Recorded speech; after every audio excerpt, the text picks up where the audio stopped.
Hi viewers, ಎಲ್ಲರೂ ಹೇಗಿದ್ದೀರಾ? Welcome back to my YouTube channel.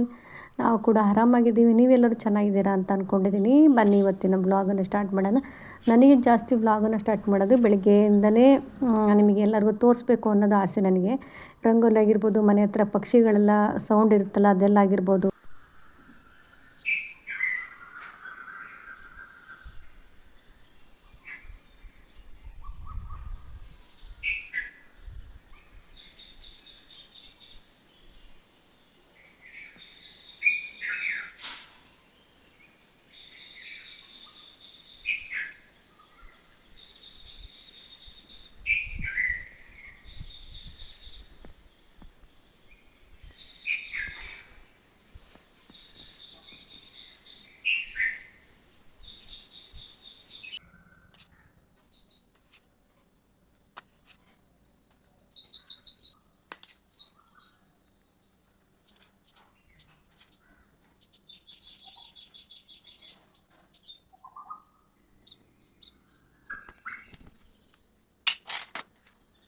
ಬೆಳಿಗ್ಗೆನೇ ಪಕ್ಷಿಗಳೆಲ್ಲ ಕೂಗ್ತಾ ಇರುತ್ತಲ್ಲ, ಎಷ್ಟು ಚೆನ್ನಾಗಿರುತ್ತೆ ಕೇಳಿಸ್ಕೊಳ್ಳೋಕ್ಕೆ. ಹಾಗೆ ಹೊರಗಡೆ ರಂಗೋಲಿ ಹಾಕೋಕ್ಕೆ ಅಂತ ಕ್ಲೀನಿಂಗ್ ಮಾಡೋಕ್ಕೆ ಬಂದರೆ ಒಳಗಡೆ ಹೋಗೋಕ್ಕೆ ಮನಸ್ಸು ಬರೋದಿಲ್ಲ, ಅಷ್ಟು ಚೆನ್ನಾಗಿರುತ್ತೆ. ಪಕ್ಷಿಗಳನ್ನ ಸ್ವಲ್ಪ ತೀರನ ಹಾಗೆ ಹೊರಗಡೆನೇ ಕೇಳ್ಕೊತಾ ಇರೋಣ ಅನಿಸುತ್ತೆ. ಆದರೆ ಏನು ಮಾಡೋದು, ಕೆಲಸಗಳಲ್ಲಿ ಇರುತ್ತಲ್ವ, ಹಾಗಾಗಿ ಇರೋಕ್ಕಾಗೋದಿಲ್ಲ. ತುಂಬ ಚೆನ್ನಾಗಿರುತ್ತೆ. ಹಾಗಾಗಿ ಕೇಳಿಸ್ಕೊಳ್ಳಿ ಅಂತ ಹಾಗೆ ಏನೂ ಮಾತಾಡಿ. ಚೆನ್ನಾಗಿದೆ ಸೌಂಡು, ಕೇಳೋದಕ್ಕೆ ತುಂಬಾ ಖುಷಿಯಾಗುತ್ತೆ. ಕೋಗಿಲೆಗಳು, ಗುಬ್ಬಿಗಳೆಲ್ಲ ತುಂಬ ಚೆನ್ನಾಗಿ ಕೇಳಿಸ್ತಾ ಇರ್ತದೆ, ಸೌಂಡ್ ಮಾಡ್ತಾ ಇರುತ್ತೆ. ನಂದು ಕೂಡ ರಂಗೋಲಿ ಎಲ್ಲ ಆಯಿತು. ಹೊರಗಡೆದು ಯಾವತ್ತೂ ನಾನು ದೊಡ್ಡದಾಗಿ ರಂಗೋಲಿ ಹಾಕೋದಿಲ್ಲ, ಹಬ್ಬದ ಟೈಮಲ್ಲಿ ಅಷ್ಟೇ ಹಾಕೋದು. ರೆಗ್ಯುಲರಾಗಿ ನಾನು ಡೈಲಿ ಎಷ್ಟು ಸಾಧ್ಯ ಆಗುತ್ತೋ ಅಷ್ಟು ಚಿಕ್ಕ ಚಿಕ್ಕದನ್ನೇ ಹಾಕೋದು. ತುಳಸಿ ಕಟ್ಟೆಗೆ ನಾರ್ಮಲಾಗಿ ಒಂದು ಕಲ್ಲಲ್ಲಿ ಪೇಂಟ್ ಮಾಡಿಟ್ಟಿದ್ದೀನಿ. ನಾರ್ಮಲಾಗಿ ಈ ಥರ ಹಾಕ್ತು ನೋಡ್ಬೋದು. ನಾನು ಈ ಥರ ರಂಗೋಲಿ ಹಾಕಿ ಕೊನೆಯಲ್ಲಿ ಸ್ವಲ್ಪ ಹೂವೆಲ್ಲ ಇಟ್ಟಿದ್ದೀನಿ. ಪೂಜೆ ಎಲ್ಲ ಮಾಡೋದಿಲ್ಲ. ಪೂಜೆ ಎಲ್ಲ ಮಾಡೋದಕ್ಕೆ ಮಧ್ಯಾಹ್ನ ಆಗುತ್ತೆ, 12 ಗಂಟೆ ಆಗುತ್ತೆ, ಇಲ್ಲ ಒಂದೊಂದು ಸಾರಿ 11:15 ಆಗುತ್ತೆ. ಯಾವ ಥರ ಕೆಲಸ, ನನಗೆ ಎಷ್ಟು ಕೆಲಸ ಇರುತ್ತೆ ಅದ್ರ ಮೇಲೆ ನನಗೆ ಕೆಲಸ ಬೇಗ ಆಗೋದು. ಹಾಗೆ ಎಲ್ಲ ರಂಗೋಲಿ ಹಾಕ್ಬಿಟ್ಟು ನಾನು ಹೂವು ಕಿತ್ಕೊಂಬರೋಣ ಅಂತ ಮೀನುಗಡೆ ಹೋಗಿದ್ದೆ. ನೋಡಿ ಇಷ್ಟು ಸಿಗುತ್ತೆ ಹೂವು. ಇವಾಗ ಆಲ್ರೆಡಿ ಕಡಿಮೆ ಆಗ್ತಾ ಬರ್ತಾಯಿದೆ. ಸಂಜೆ ಮಲ್ಲಿಗೆ ಇದೆಯಲ್ವ, ಕಡಿಮೆ ಆಗ್ತಾಯಿದೆ, ಸ್ವಲ್ಪ ಸ್ವಲ್ಪ ಸಿಗ್ತಾಯಿದೆ. ಹಾಗೆ ದಾಸವಾಳ ಮತ್ತು ಇಷ್ಟು ಹೂ ಸಿಕ್ಕಿತ್ತು, ಇದಿಷ್ಟನ್ನು ತೊಗೊಂಬಂದು ಇಟ್ಟಿದ್ದೀನಿ. ಡೈಲಿ ಸ್ವಲ್ಪ ಸ್ವಲ್ಪನೇ ಸ್ಟಾಕ್ ಮಾಡಿ 2 ದಿನಕ್ಕೆ 3 ದಿನಕ್ಕೆ ಕಟ್ಬಿಡ್ತೀನಿ. ಒಂದು ಪೇಪರ್ ಇರುತ್ತಲ್ವ, ಬುಕ್ಕದು ಯಾವ್ದಾದ್ರು ಒಂದು ಪೇಪರಲ್ಲಿ ಹಾಕಿ ಫೋಲ್ಡ್ ಮಾಡಿ ಒಂದು ಪ್ಲಾಸ್ಟಿಕ್ ಡಬ್ಬಿನಲ್ಲಿ ಇಟ್ಟರೆ ಸ್ವಲ್ಪ ಕೂಡ ಕೆಂಪಾಗೋದಿಲ್ಲ, ಆಗಿರುತ್ತೆ. ಅದನ್ನು ಒಂದು 3 ದಿನಕ್ಕೆ ಸೇರಿಸ್ಬಿಟ್ಟು ಕಟ್ಟಿ ನಾನು ಫೋಟೋಗೆ ಹಾಕ್ತೀನಿ. ನನಗೆ ಜಾಸ್ತಿ ಮುಡ್ಕೊಳ್ಳೋಕ್ಕೆ ಇಷ್ಟನೇ. ಆದರೆ ಇವೇನಾಗುತ್ತೆ ಅಂದರೆ ಮುಡ್ಕೊಂಬಿಟ್ಟು ಸ್ವಲ್ಪ ಏನಾದ್ರು ಮಲ್ಕೊಂಡೆ ಹಾಗೆ ಹೀಗೆ ಅಂದರೆ ಬತ್ತು ಬಿಡುತ್ತಲ್ಲ ಹೂವು, ಆವಾಗ ಬೇಜಾರು ಅನಿಸ್ಬಿಡುತ್ತೆ. ಅಯ್ಯೋ ಎಷ್ಟು ಚೆನ್ನಾಗಿದೆ ಹೂವೆಲ್ಲ ಬಾಡೋಗ್ಬಿಡ್ತಲ್ಲ ಅಂತ ಹೇಳ್ಬಿಟ್ಟು. ಅದೇ ದೇವ್ರ ಫೋಟೋ ಮೇಲೆ ಇದ್ದರೆ ಅದೆಲ್ಲ ಏನು ಅನಿಸಲ್ಲ. ಹಾಗಾಗಿ ನಾನು ಜಾಸ್ತಿ ದೇವ್ರ ಫೋಟೋಗೆ ಮುಡಿಸ್ತೀನಿ. ನಾನು ಮುಡ್ಕೊಳ್ಳೋದು ಕಡಿಮೆ. ಹಾಗೆ ನಂದು ಬೆಳಗ್ಗೆ ತಿಂಡಿಗೆಲ್ಲ ರೆಡಿ ಮಾಡ್ತಾಯಿದ್ದೆ. ಏನು ಮಾಡ್ತಾಯಿದ್ದೀನಿ, ಚಪಾತಿ ಮಾಡಿದೆ, ಬೆಂಡೆಕಾಯಿ ಪಲ್ಯ ಮತ್ತು ಚಪಾತಿ ಮಾಡಿದ್ದೆ. ಅದನ್ನೆಲ್ಲ ವೀಡಿಯೋ ಮಾಡೋಕ್ಕಾಗಲಿಲ್ಲ. ನನಗೆ ತುಂಬಾ ಹುಷಾರಿರಲಿಲ್ಲ. ಏನು ಮಾಡೋದು, ತರಕಾರಿ ತಂದಿರ್ತಾರಲ್ವ, ಈ ಬೆಂಡೆಕಾಯಿ ಸಾಂಬಾರು ಮಾಡಿ ತಿಂದು ಬೇಜಾರಾಗಿದೆ, ಪಲ್ಯ ಮಾಡೋದು ತುಂಬ ದಿನ ಆಗಿದೆ ಅಂತ ಹೇಳ್ಬಿಟ್ಟು ಬೆಂಡೆಕಾಯಿ ಪಲ್ಯ ಚಪಾತಿ ಮಾಡ್ಕೊಂಡಿದ್ದೆ. ಹೆಂಗೆ ಹುಷಾರಿಲ್ಲ ಇದ್ರೂ ಮಾಡಬೇಕು ನಾವು, ಹುಷಾರಿಲ್ಲ ಅಂದ್ರೂ ಮಾಡಬೇಕು, ಹುಷಾರಿದ್ರೂ ಕೆಲಸ ಮಾಡಲೇಬೇಕು. ಮತ್ತು ಮಾಡೇ ಮಾಡ್ತೀವಿ ಅಂದಮೇಲೆ ಸ್ವಲ್ಪ ಮಕ್ಕಳಿಗೆ ಇಷ್ಟ ಆಗೋ ಥರನೇ ಮಾಡಿಕೊಡ್ಬೇಕು.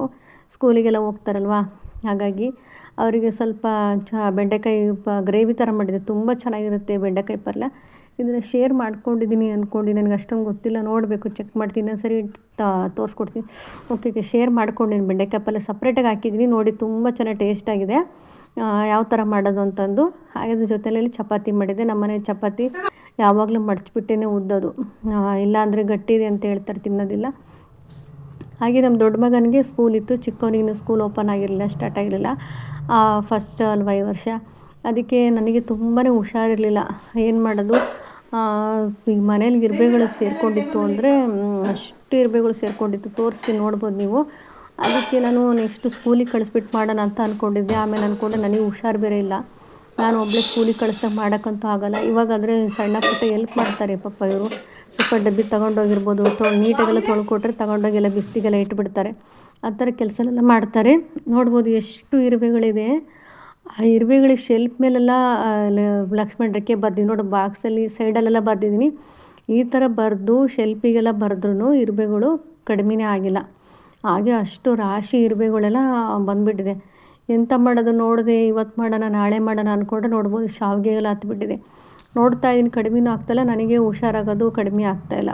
ನನಗಿನ್ನೂ ಹೀಗೆ ಇದ್ದೀನಿ. ಆಮೇಲೆ ಅಂದ್ಕೊಂಡೆ, ಈಗ ಹುಷಾರಿಲ್ಲ ಅಂದ್ರೂ ಇಷ್ಟೊಂದು ಕೆಲಸನೆಲ್ಲ ಮಾಡ್ತೀನಿ, ಸ್ವಲ್ಪ ಬಾಕ್ಸ್ ತೊಳೆಯೋದಕ್ಕೆಲ್ಲ ಎಂಥ ಕತೆ ಹೇಳ್ಕೊತ ಕೂತ್ಕೊಳ್ಳಿ ಎಂದು ಏನಾರು ಆಗಿದ್ದಾಗಲಿ ಕ್ಲೀನ್ ಮಾಡಿಬಿಡೋಣ ಅಂತ ಅಂದ್ಕೊಂಡು ನಮ್ಮ ಮಗ ಇದನ್ನು ಚಿಕ್ಕವನು ಏನಾದರೂ ಸ್ವಲ್ಪ ಹೆಲ್ಪ್ ಮಾಡ್ತಾನೆ ಎಂದು ಕ್ಲೀನ್ ಮಾಡ್ತಾಯಿದ್ದೆ. ತಿಂಡಿ ಎಲ್ಲ ತಿಂದ್ಕೊಂಡು ಸ್ವಲ್ಪ ಹೊತ್ತು ರೆಸ್ಟ್ ಮಾಡಿ ಬಾಕ್ಸ್ಗಳೆಲ್ಲ ತೆಗೆದಿಟ್ಟಿದ್ದೀನಿ ಸ್ವಲ್ಪ. ಇವಾಗ ಸ್ವಲ್ಪ ಇದನ್ನೆಲ್ಲ ಚೇಂಜ್ ಮಾಡೋಣ, ಸೋಫಾ ಕವರೆಲ್ಲ ತುಂಬ ದಿನ ಆಯಿತು ಅಂತ ಹೇಳ್ಬಿಟ್ಟು ತೊಳೆನಾಗೆ ಅದನ್ನು ಕ್ಲೀನ್ ಮಾಡ್ದಂಗೆ ಆಗುತ್ತಲ್ಲ ಅಂತ ಹೇಳ್ಬಿಟ್ಟು ನಾನು ಕ್ಲೀನಿಂಗ್ ಮಾಡಿಕೊಂಡು, ಇದು ಕವರ್ ಬಂದುಬಿಟ್ಟು ಮೀಶೋದಲ್ಲಿ ಆರ್ಡ್ರ್ ಹಾಕಿದ್ದೆ. ತುಂಬ ಚೆನ್ನಾಗಿದೆ, ಚೆನ್ನಾಗಿ ಕಾಣಿಸ್ತಾ ಇತ್ತು, ಚೆನ್ನಾಗಿದ್ದು. ಅದ್ರ ಕಾಟನ್ ಬರೋಲ್ಲ, ಸ್ವಲ್ಪ ಉಲ್ಲನ್ ಥರ ಬರುತ್ತೆ, ಒಂಚೂರು ಆ ಥರ ಬರುತ್ತೆ.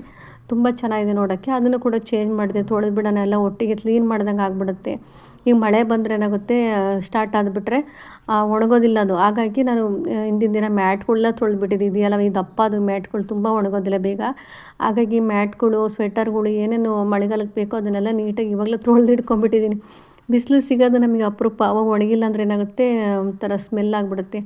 ಹಾಗಾಗಿ ಎಲ್ಲ ಕ್ಲೀನ್ ಮಾಡ್ಕೊತಾ ಇದ್ದೀನಿ. ಬೆಳಿಗ್ಗೆನೇ ಚಪಾತಿ ಮಾಡ್ಬೇಕಾದ್ರೆ ಮೂಲಂಗಿ ಎಲ್ಲ ಬಣ್ಣ ಸೌತೆಕಾಯಿ ಸಾಂಬಾರು ಮಾಡಿದ್ದೆ, ಅದು ಕೂಡ ರೆಡಿ ಮಾಡಿಟ್ಕೊಂಡಿದ್ದೆ. ಮಧ್ಯಾಹ್ನ ಆಗೋದಿಲ್ಲ ಅಂತ ಹೇಳ್ಬಿಟ್ಟು ನಾನು ಬೆಳಗ್ಗೆ ತಿಂಡಿ ಮಾಡ್ತೀನಲ್ವ, ಆ ಟೈಮಲ್ಲಿ ಸಾಂಬಾರು ಮಾಡ್ಕೊಂಡ್ಬಿಡ್ತೀನಿ. ನಾನು ಸಾಂಬಾರು ಮತ್ತು ಬೇರೆ ಅಡುಗೆ ಬೇರೆ ಮಾಡೋದಿಲ್ಲ, ನಾನು ತಿಂಡಿ ಬೇರೆ ಮಾಡೋದಿಲ್ಲ. ಎಲ್ಲ ಹೇಗಿದ್ರು ಈರುಳ್ಳಿ ಎಲ್ಲ ಹೆಚ್ಕೊತಾ ಇರ್ತೀವಲ್ವ ತಿಂಡಿಗೆಲ್ಲ, ಅದೇ ಟೈಮಲ್ಲಿ ಸಾಂಬಾರಿಗೂ ಜೋಡಿಸ್ಕೊಂಡ್ಬಿಡ್ತೀನಿ. ಇವಾಗೆಲ್ಲ ತಿಂಡಿ ಎಲ್ಲ ಮಾಡಿಬಿಟ್ಟು ಎಲ್ಲ ಎತ್ತಿಟ್ಟು ಮತ್ತೆ ಶೆಲ್ಫ್ ಎಲ್ಲ ಕ್ಲೀನ್ ಮಾಡಿಕೊಂಡು ಕೆಲಸ ಎಲ್ಲದನ್ನು ಮತ್ತೆ ಎಲ್ಲ ತೆಗೆದು ಮತ್ತೆ ಸಾಂಬಾರು ಮಾಡಬೇಕು ಅಂದರೆ ಎರಡೆರಡು ಸರಿ ಅಡಿಕೆ ಆಗುತ್ತೆ. ಹಾಗೆ ಎರಡೆರಡು ಸರಿ ಹೆಚ್ಚೋದು ಎಲ್ಲ ಕೆಲಸ ಡಬಲ್ ಆಗುತ್ತೆ. ಹಾಗಾಗಿ ನಾನೇನು ಮಾಡ್ತೀನಿ, ತಿಂಡಿ ಮಾಡುವಾಗಲೇ ತರಕಾರಿ ಎಲ್ಲ ಹೆಚ್ಕೊತೀನಲ್ಲ, ಆವಾಗಲೇ ಸಾಂಬಾರಿಗೆ ಹೆಚ್ಕೊಂಡು ರೆಡಿ ಮಾಡ್ಕೊಂಡ್ಬಿಡ್ತೀನಿ. ನಾನು ಎಲ್ಲ ಬಾಕ್ಸ್ ಎಲ್ಲ ತೊಳೆದು ಕೊಡ್ತಾಯಿದ್ದೆ. ಪಾಪ ನನ್ನ ಚಿಕ್ಕವನು ಎಲ್ಲ ತೊಗೊಂಡೋಗಿ ಎಲ್ಲ ಹೊರಗಡೆ ಇಟ್ಟು ಬರೋದು ಎಷ್ಟೊಂದು ಹೆಲ್ಪ್ ಆಯ್ತು. ಇಲ್ಲಾಂದ್ರೆ ನಾವು ಇಷ್ಟೊಂದು ತೊಳ್ಕೊಂಡು ತೊಗೊಂಡೋಗಿ ಎಲ್ಲ ಹೊರಗಡೆ ಇಟ್ಟು ಅಲ್ಲಿಂದ ಇಲ್ಲಿಗೆ ಓಡಾಡಿ ನನಗೆ ಸುಸ್ತಾಗ್ತಾಯಿತ್ತು. ನನಗೂ ಆಗ್ತಾಯಿರಲಿಲ್ಲ ಕೆಲಸ ಮಾಡೋದಕ್ಕೆ. ನಾನೇನು ಮಾಡಿದ್ದೆ, ಬೆಲ್ಲ ಮತ್ತು ನಿಂಬೆಹಣ್ಣು, ಉಪ್ಪು ಸ್ವಲ್ಪ ಹಾಕ್ಬಿಟ್ಟು ಜ್ಯೂಸ್ ಮಾಡಿಕೊಂಡಿದ್ದೆ. ಅದರಲ್ಲಿ ಅವಾಗವಾಗ ಕುಡಿಯೋದು ಕೆಲಸ ಮಾಡೋದು ಈ ಥರ ಮಾಡ್ತಾಯಿದ್ದೆ. ತುಂಬ ಸುಸ್ತಾಗಿತ್ತು. ಆದರೂ ಏನು ಮಾಡೋದು, ಅಷ್ಟೊಂದು ಇರುವೆಗಳು ಸೇರ್ಕೊಂಡಿದೆ ಅಂದಮೇಲೆ ನೋಡ್ತಾನೆ ನೀನು ತುಂಬ ದಿನ ಆಯಿತು ಸೇರಿಕೊಂಡು, ಇವಾಗ ಚೆನ್ನಾಗಾಗ್ತೀನಿ, ನಾಳೆ ಚೆನ್ನಾಗ್ತೀನಿ, ಸುಸ್ತು ಕಡಿಮೆ ಆಗುತ್ತೆ ಅಂದರೆ ಅದು ಕಡಿಮೆ ಆಗಲಿಲ್ಲ. ನಾನು ಕ್ಲೀನ್ ಮಾಡೋದಾಗಲಿಲ್ಲ. ಹಾಗಾಗಿ ಏನಾರು ಆಗಲಿ ಅಂತೇಳ್ಬಿಟ್ಟು ಇವತ್ತು ಕ್ಲೀನ್ ಮಾಡ್ಕೊಂಡೋಗಿ ಇಟ್ಕೊಂಡಿದ್ದೆ. ಬೆಳಿಗ್ಗೆ ಒಂದಿಷ್ಟೆಲ್ಲ ಕ್ಲೀನ್ ಮಾಡಿ ನಾನು ಸ್ನಾನ ಮಾಡ್ಕೊಂಬಂದು ಸ್ವಲ್ಪ ಹೊತ್ತು ಮತ್ತೆ ರೆಸ್ಟ್ ತೊಗೊಂಡೆ. ಒಂದೇ ಸರಿ ಕಂಟಿನ್ಯೂಸು ಮಾಡೋಕ್ಕಾಗಲ್ಲ. ಸ್ವಲ್ಪ ಹೊತ್ತು ರೆಸ್ಟ್ ತೊಗೊಂಡು ನೋಡಿದ್ರೆ ಇನ್ನೂ ಒಣಗಿರಲಿಲ್ಲ ಬಾಕ್ಸು. ಮೋಡ ಆಗೋದು ಹೋಗೋದು ಆ ಥರ ಆಗ್ತಾಯಿತ್ತು. ಬಿಸಿಲಿತ್ತು ಅಂದರೆ ನನ್ನ ಮಗ ಹಾಗೆ ಸ್ಟ್ರೈಟಾಗಿ ಇಟ್ಬಿಟ್ಟಿದ್ದ. ಎಲ್ಲ ಉಲ್ಟಾ ಇಟ್ಟಿದ್ರೆ ನೀರೆಲ್ಲ ಇಳಿದ್ಬಿಡ್ತಾಯಿತ್ತು. ನೋಡಿದರೆ ನೀರೆಲ್ಲ ಹೋಗಿರಲಿಲ್ಲ, ಮತ್ತೆ ಒರೆಸ್ತಾ ಇದ್ದೆ. ಈ ಮಳೆ ಮೋಡ ಥರ ಆಗಿಬಿಟ್ಟಿತ್ತು, ಮಳೆನೂ ಬರ್ತಾ ಇರಲಿಲ್ಲ, ಸಿಕ್ಕಾಬಿಟ್ಟೆ ಸೆಕೆ ಆಗಿಬಿಟ್ಟಿತ್ತು. ನಾನು ಬೇರೆ ತಲೆ ಸ್ನಾನ ಮಾಡೋಣ ಅಂತ ಹೇಳ್ಬಿಟ್ಟು ಎಣ್ಣೆಲೆಲ್ಲ ಹಚ್ಕೊಂಡ್ಬಿಟ್ಟಿದ್ದೆ ಮುಖಕ್ಕೆ, ತಲೆಗೆಲ್ಲ ಎಣ್ಣೆ ಹಚ್ಕೊಂಡು ತಲೆ ಸ್ನಾನ ಮಾಡಿಬಿಟ್ಟೆ. ಅಂತೂ ಇಂತೂ ಈ ಇರುವೆಗಳ ಕಡೆಯಿಂದ ನಂಗೆ ಹುಷಾರಿಲ್ಲ ಅಂದ್ರೂ ಇರುವೆಗಳು ನನಗೆ ಇಷ್ಟೊಂದು ಕೆಲಸ ಕೊಟ್ಬಿಟ್ವು. ಕ್ಲೀನ್ ಮಾಡೋ ಥರನೂ ಆಯಿತು. ಹಾಗೆ ನಾನಿಲ್ಲಿ ಚಟ್ನಿ ಪುಡಿ ಮಾಡ್ಕೊತಾ ಇದ್ದೀನಿ. ಅಗಸೆ ಬೀಜ ಇರುತ್ತಲ್ವ, ಆ ಬೀಜದಿಂದ ಚಟ್ನಿ ಪುಡಿ ಮಾಡ್ಕೊಂಡು ತುಂಬಾ ಒಳ್ಳೆಯದು. ಅಗಸೆ ಬೀಜ ನಾನೊಂದು ಅರ್ಧ ಬೌಲ್ ತೊಗೊಂಡಿದ್ದೀನಿ, ಅರ್ಧ ಬೌಲಷ್ಟು ಹೆಸ್ರು ಕಾಳು ತೊಗೊಂಡಿದ್ದೀನಿ, ಒಂದು ಅರ್ಧಕ್ಕಿಂತ ಸ್ವಲ್ಪ ಬೌಲು ಶೇಂಗಾ ತೊಗೊಂಡಿದ್ದೀನಿ. ಹಾಗೆ ಸ್ವಲ್ಪ ಬೆಳ್ಳುಳ್ಳಿ, ಒಂದು ಬೌಲಷ್ಟು ಕರಿಬೇವು ಸೊಪ್ಪು, ಸ್ವಲ್ಪ ಹುಣ್ಸೆಹಣ್ಣು ತೊಗೊಂಡಿದ್ದೀನಿ. ಅಂದರೆ ಒಂದು ಬೀಜ 2 ಬೀಜ ಇರ್ತಲ್ಲ ಆ ಥರ 2 ಬೀಜದಷ್ಟು ಹುಣ್ಸೆಹಣ್ಣು ತೊಗೊಂಡಿದ್ದೀನಿ. ಜಾಸ್ತಿ ತೊಗೊಬಾರ್ದು, ಹುಳಿ ಆಗುತ್ತೆ, ತಿನ್ನೋಕ್ಕೆ ಸರಿ ಹೋಗೋಲ್ಲ. ಹಾಗೆ ಖಾರಕ್ಕೆ ಸ್ವಲ್ಪ ಖಾರ ಪುಡಿ ಎಷ್ಟು ಬೇಕು ಅಷ್ಟು ತೊಗೊಂಡಿದ್ದೀನಿ. ಸ್ವಲ್ಪ ಬೆಲ್ಲ, ಉಪ್ಪು ಇದಿಷ್ಟು ಇಟ್ಕೊಂಡಿದ್ದೀನಿ. ಹೆಸ್ರು ಕಾಳನ್ನು ತೊಗೊಳೋದಕ್ಕೆ ಕಾರಣ ಏನಂದರೆ, ಫುಲ್ ವೀಡಿಯೋ ನೋಡಿ. ಹೆಸ್ರು ಕಾಳನ್ನು ತೊಗೊಳೋದಕ್ಕೆ ಕಾರಣ ಅಂದರೆ ಈ ಅಗಸೆ ಬೀಜ ಇದೆಲ್ಲ ಈಟು ಅಂತ ಹೇಳ್ತಾರೆ. ಹಾಗಾಗಿ ನಾವು ತಿನ್ನೋದ್ರಿಂದ ನಮ್ಮ ಮೊದಲೇ ಹೀಟ್ ಬಾಡಿ ಇರ್ತಾರೆ, ಕೆಲವರು ಕೋಲ್ಡ್ ಬಾಡಿ ಇರ್ತಾರೆ. ಆ ಥರ ನಮ್ಮದು ಹೀಟ್ ಬಾಡಿ ಆಗಿರೋದ್ರಿಂದ ಸ್ವಲ್ಪ ಹೀಟ್ ಅನಿಸುತ್ತೆ. ಹಾಗಾಗಿ ನಾನು ಇದಕ್ಕೇನು ಹೆಸ್ರು ಕಾಳು ಸ್ವಲ್ಪ ಬ್ಯಾಲೆನ್ಸ್ ಆಗಲಿ ಅಂತ ಹೆಸ್ರು ಕಾಳು ಹಾಕ್ಕೊಂಡಿದ್ದೀನಿ. ಹೆಸ್ರು ಕಾಳು ಜೊತೆಯಲ್ಲಿ ಶೇಂಗಾ ಬೀಜ ಏನಕ್ಕೆ ಹಾಕ್ಕೊಂಡಿದ್ದೀನಿ ಅಂದರೆ, ನೋಡು ಸ್ವಲ್ಪ ಜಾಸ್ತಿ ಉರಿಬಾರ್ದು, ಸ್ವಲ್ಪ ಈ ಥರ ಚಟಪಟ ಅಂದ ತಕ್ಷಣ ಬೇಗ ಆಫ್ ಹೊಡ್ಕೊಂಬಿಡ್ಬೇಕು ಸ್ಟವ್ನ. ಆ ಬಿಸಿಗೆ ಮತ್ತೆ ಉರಿಯುತ್ತೆ ಅದು ಅಗಸೆ ಬೀಜ. ಜಾಸ್ತಿ ಉರಿಬಾರ್ದು, ಸೀದು ಸ್ಮೆಲ್ ಆಗಿಬಿಡುತ್ತೆ. ಮೊದಲೇ ಅಷ್ಟು ತಿನ್ನೋಕೆ ಅನಿಸಲ್ಲ, ಕಹಿ ಅನಿಸುತ್ತೆ. ಸೀಸ್ಬಿಟ್ರೆ ಚೆನ್ನಾಗಿರಲ್ಲ. ಇದು ಹೆಸ್ರು ಕಾಳು ಹಾಕ್ಕೊಳ್ಳೋದ್ರೆ ಹೆಸ್ರು ಕಾಳಲ್ಲಿ ತುಂಬ ಪ್ರೋಟೀನ್ ಅಂಶ ಇರುತ್ತೆ. ನಾವು ಎಗ್ಗನ್ನೇ ಮೊಟ್ಟೆ ತಿಂತೀವಲ್ವ, ಆ ಮೊಟ್ಟೆಗಿಂತ ಜಾಸ್ತಿ ಪ್ರೋಟೀನ್ ಅಂಶ ಹೆಸ್ರು ಕಾಳಲ್ಲಿರುತ್ತೆ. ಹಾಗೆ ನಮ್ಮ ಬಾಡಿಗೂ ಕೂಡ ಒಳ್ಳೆಯದು, ತುಂಬ ಹೆಲ್ತಿಯಾಗಿ ಇರುತ್ತೆ ತಿಂದರೆ. ಹಾಗೆ ಅಗಸೆ ಬೀಜನಷ್ಟು ತುಂಬಾ ಒಳ್ಳೆಯದು. ತುಂಬ ಅಂದರೆ ತುಂಬ ಬೆನಿಫಿಟ್ಸ್ ಸಿಗುತ್ತೆ ಅಗಸೆ ಬೀಜದಿಂದ. ಒಂದಲ್ಲ ಎರಡಲ್ಲ ಬೇಕಾದಷ್ಟು ಇದು ಹೇಳ್ತಾ ಹೋದರೆ. ಆರ್ಟಿಗೆ ಕೂಡ ಹಾಗೆ ತುಂಬ ಒಳ್ಳೆಯದು. ನಮ್ಮ ಮೂಳೆಗಳಿಗಷ್ಟೇ ಬೋನ್ಸ್ ತುಂಬ ಗಟ್ಟಿಯಾಗುತ್ತೆ ಆ ಥರ. ಮತ್ತು ನಮ್ಮ ಏರೆಲ್ಲ ಚೆನ್ನಾಗಿ ಬರುತ್ತೆ, ಅಷ್ಟು ಒಳ್ಳೆಯದು ಅಗಸೆ ಬೀಜ. ಈ ಶೇಂಗಾ ಏನಕ್ಕೆ ಹಾಕ್ಕೊಂಡಿದ್ದೀನಿ ಅಂದರೆ, ಸ್ವಲ್ಪ ತಿನ್ನಲ್ಲಪ್ಪ, ಸ್ವಲ್ಪ ಕಹಿ ಅನಿಸುತ್ತೆ ಈ ಅಗಸೆ ಬೀಜ ಅಂದರೆ, ಸ್ವಲ್ಪ ಬ್ಯಾಲೆನ್ಸ್ ಮಾಡೋದಕ್ಕೆ ಸ್ವಲ್ಪ ಶೇಂಗಾ ಹಾಕ್ಕೊಂಡಿದ್ದೀನಿ. ಇದು ಅರ್ಧ ಬೌಲ್ ತೊಗೊಂಡಿಲ್ಲ, ಅದಕ್ಕಿಂತ ಕಮ್ಮಿ ತೊಗೊಂಡಿದ್ದೀನಿ. ಚೆನ್ನಾಗಿರುತ್ತೆ ಟೇಸ್ಟು. ಆವಾಗ ಬೋರಿಂಗ್ ಅನಿಸಲ್ಲ ತಿನ್ನಬೇಕಾದ್ರೆ, ಹಾಗಾಗಿ ಶೇಂಗಾ ಬೀಜ ಹಾಕ್ಕೊಂಡಿದ್ದೀನಿ. ಒಂದು ಸರಿ ಫಸ್ಟು ಟೈಮ್ ಟ್ರೈ ಮಾಡ್ತಿರೋರು ಈ ಥರ ಮಾಡ್ಕೊಂಡು ನೋಡಿ. ಇದು ಚೆನ್ನಾಗಿದೆ, ಪರವಾಗಿಲ್ಲ, ನಾವು ಹಾಗೆ ತಿನ್ಬೋದು ಅಂತ ಅನಿಸಿದರೆ ನಿಮಗೆ ಹೆಸ್ರು ಕಾಳು ಮತ್ತು ಶೇಂಗಾ ಬೀಜನ ಸ್ಕಿಪ್ ಮಾಡಿಕೊಂಡು ಅಗಸೆ ಬೀಜ ಮಾತ್ರ ಮಾಡ್ಕೊಳ್ಳಿ. ಸೇಮ್ ಪ್ರೊಸೀಜರ್ ಎಲ್ಲ ಐಟಮ್ ಆಗಿರುತ್ತೆ, ಆದರೆ ಹೆಸ್ರು ಕಾಳು ಮತ್ತು ಶೇಂಗಾ ಬೀಜನ ಮಾತ್ರ ಸ್ಕಿಪ್ ಮಾಡ್ಕೊಳ್ಳಿ. ಹಾಗೆ ನಾರ್ಮಲಾಗಿ ಮಾಡ್ಕೊಳ್ಳಿ. ತುಂಬಾ ಚೆನ್ನಾಗಿತ್ತು ಟೇಸ್ಟ್ ಮಾತ್ರ.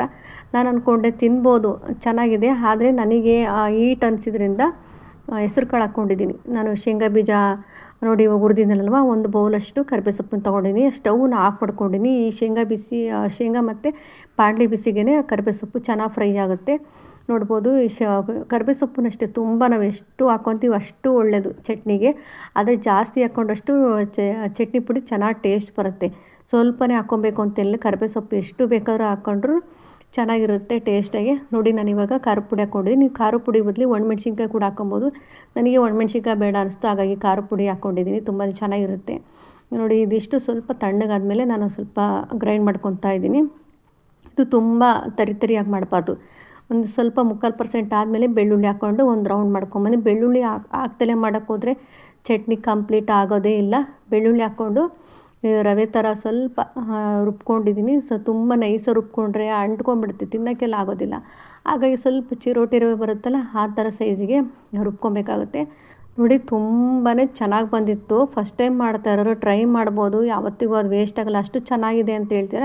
ಹಾಗೆ ಮಾಡಿಬಿಟ್ಟು ಹೊಸ್ದಾಗಿ ಟ್ರೈ ಮಾಡೋರು ಮಾಡಿಬಿಟ್ಟು ನನಗೆ ಕಮೆಂಟ್ ಮಾಡಿ ತಿಳಿಸಿ. ಖಂಡಿತ ಚೆನ್ನಾಗಿರುತ್ತೆ, ಹಾಗೆ ಆರೋಗ್ಯಕ್ಕೂ ಕೂಡ ಒಳ್ಳೆಯದು. ಬರೀ ಹಾಗೆ ತಿನ್ನೋಕ್ಕಾಗಲ್ಲಪ್ಪ ಅನ್ನೋರು ಈ ಥರ ಟ್ರೈ ಮಾಡಿ. ನಾನು ಅಗಸೆ ಬೀಜನ ಮೊದಲೆಲ್ಲ ಟ್ರೈ ಮಾಡಿದ್ದೀನಿ. ಯಾರಿಗಾದರೂ ಸಣ್ಣ ಆಗಬೇಕು ಅಂತಿದ್ರೆ ಅಗಸೆ ಬೀಜನಿಂದ ಉಪಯೋಗ ಇದೆ. ಯಾವತ್ತಾದರೂ ವೀಡಿಯೋದಲ್ಲಿ ನಾನು ಶೇರ್ ಮಾಡ್ಕೊತೀನಿ. ನಾನು ಟ್ರೈ ಮಾಡಿರೋದ್ರಿಂದ ಹೇಳ್ತಾ ಇದ್ದೀನಿ. ನಾನು ಸಣ್ಣ ಆಗಬೇಕು ಅಂತ ಟ್ರೈ ಮಾಡಿರಲಿಲ್ಲ, ಜಸ್ಟ್ ಏನಕ್ಕೋ ಟ್ರೈ ಮಾಡಿದ್ದೆ, ಅದು ಆ ಥರ ಸಣ್ಣ ಆಗಿಬಿಟ್ಟೆ ನಾನು. ಅದನ್ನು ಯಾವ ರೀತಿ ಉಪಯೋಗಿಸ್ಬೇಕು ಸಣ್ಣ ಆಗೋರಂತ ಹೇಳ್ಕೊಡ್ತೀನಿ. ಈ ವಿಡಿಯೋ ಇಷ್ಟ ಇದ್ದರೆ ಗೊತ್ತಲ್ಲ, ಪ್ಲೀಸ್ ಲೈಕ್ ಮಾಡಿ, ಶೇರ್ ಮಾಡಿ, ಸಬ್ಸ್ಕ್ರೈಬ್ ಮಾಡ್ಕೊಂಡು ನೋಡಿ. Thank you.